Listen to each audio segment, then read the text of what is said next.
কে হবেন দেশের ২৩তম রাষ্ট্রপতি এমন সিদ্ধান্ত গ্রহণে দলের চেয়ারম্যানকে একক ক্ষমতা দিয়েছে বিএনপির স্থায়ী কমিটি। গুলশানের রাজনৈতিক কার্যালয়ে বৈঠক শেষে এ তথ্য জানান বিএনপি মহাসচিব মির্জা ফখরুল ইসলাম আলমগীর। আর স্বরাষ্ট্রমন্ত্রী সালাউদ্দিন আহমদ জানান, স্থানীয় নির্বাচন আয়োজনের প্রস্তুত সরকার।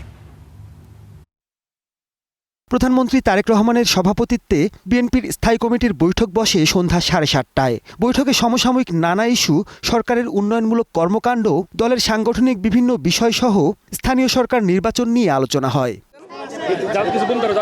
বৈঠক শেষে বের হয়ে বিএনপি মহাসচিব জানান, দলের পক্ষ থেকে রাষ্ট্রপতি নির্বাচনে প্রার্থী বাছাই সহ সামগ্রিক বিষয়ে দলের চেয়ারম্যানকেই দায়িত্ব দেওয়া হয়েছে।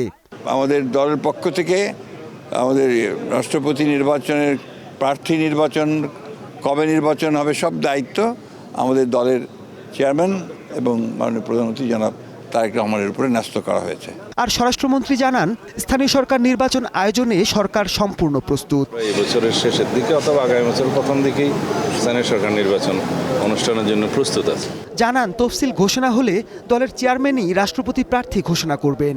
প্রায় একক প্রার্থী থাকলে নির্বাচন কিংবা বিশেষ অধিবেশনের দরকার নেই। বাছাইয়ের পরে যদি সিঙ্গেল প্রার্থী হয় সেই ক্ষেত্রে আর নির্বাচন করতে হয় না। যদি একাধিক প্রার্থী হয় তাহলে জাতীয় সংসদের জন্য একটা বিশেষ অধিবেশন আহ্বান করার নিয়ম আছে।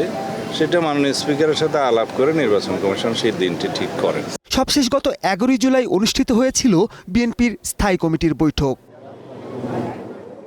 Mahmudul Hasan, star news, Dhaka.